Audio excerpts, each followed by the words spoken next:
Yeah, I'm Nurve, Macabre unit, Macabre unit digital. So the way I got started with music, I think it stems from my youth. You know, my dad was a disco DJ, so I was always kind of surrounded with decks and vinyls all over the house. I wouldn't say that watching him mix got me on it, because it weren't that kind of thing.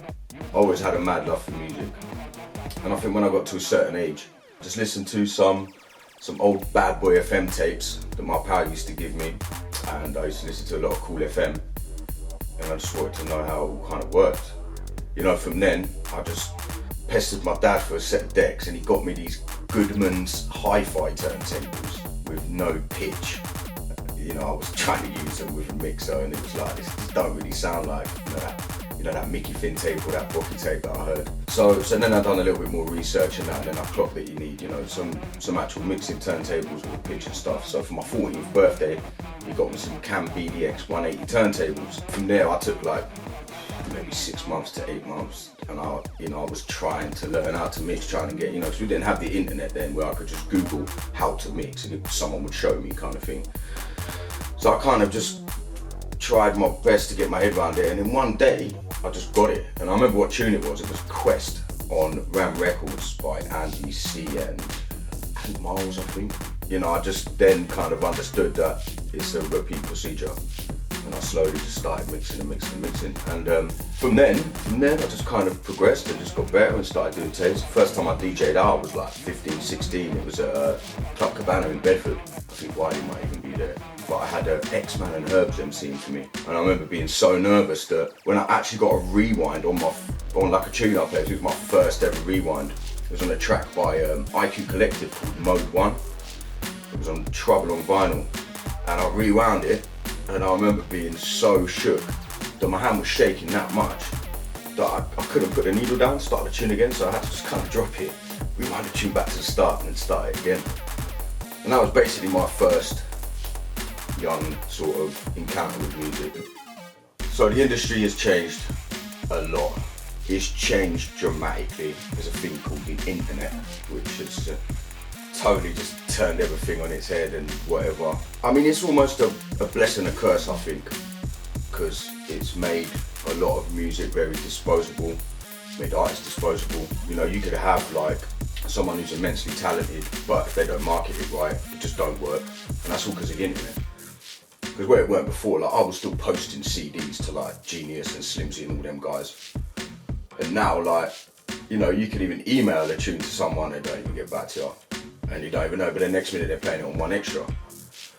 It's very weird. The scene has changed a hell of a lot though.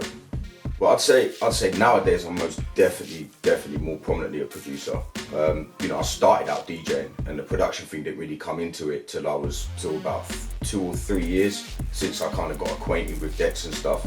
We have to be real out here. Production is like a real strong drug, and it captures you and it will not let you go. Whereas DJing, like, it's almost kind of spun around in a way where I kind of use the DJing as like my outlet for my music. So the production side of things will be where I pour it all into, and then I use the DJing side to say, "Here, guys, this is what I've been doing," and that's kind of how it works. The DJing side of it can carry some real quick and easy money, which is why a lot of people might push themselves more as a DJ. But in this very kind of weird industry, you really need to have something to give to the scene. In my eyes, and production is that way. So for me, I'm most certainly a producer first and a DJ after. Right, so where do we start? I mean, I think in the last few years, it's very tough. It's you can be right at the top one day, wake up the next day, you're right at the bottom, and it's a very, very weird kind of thing where the money's not as free flowing. Now, no matter how you look at it, you want to make music for the love and the love and the love. Listen, people need to get paid, yeah? And the money is a massive thing with it. You might be on a big label and you're still having to get up and go work the next day, with next label manager's balling. He's got everything and you're like, that's mad.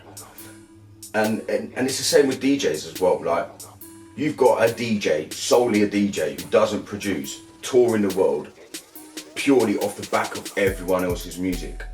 They're asking you for it exclusive. Why do you think that is? Because they want to take your music, let people listen to their show, so that's the only place you can hear your music. In turn, they get booked off the back of your music. They're off, and again, you're getting up to an alarm clock to go to work every day. See, I'm very much for now, and I've got a few very close friends to thank for that. I opened my eyes to it. Producers first, mate. Yeah, I'm quite happy with not having to send my music to any DJ. Yeah, if you want to hear my music, then you can come and listen to my mixes. You can book me for your rave, and I will come there and I will play the Macabre unit sound. I will play the Nurve sound. You don't need to go listening to this man or that man to listen to my music. And I think a lot of artists need to really kind of recognise that and take back what's rightfully kind of owed to them. Because I'm the one that sits in the studio for 12 hours, but then this man wants to go and get paid $1,000 to go and play that music that I've slogged my heart out for. Nah, it's not right, you know, and that's that. Producers that I look up to, man, there's a bunch for many different reasons, but to start with, let's start from the foundation, from where I started. It just has to be Optical. You know, Optical and Kamal, who was also known as Conflict, or one half of Conflict, they basically blew my mind. They are what made me want to get into production.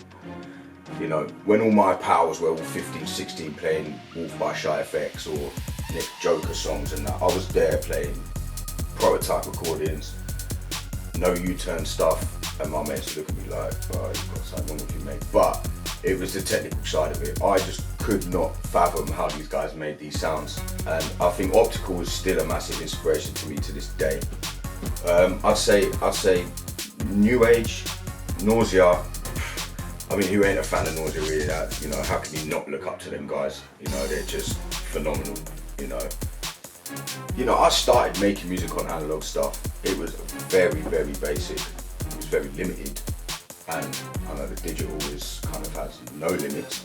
Purely on the financial side of things. If you got $100,000, you could have a digital studio. You could have it analog.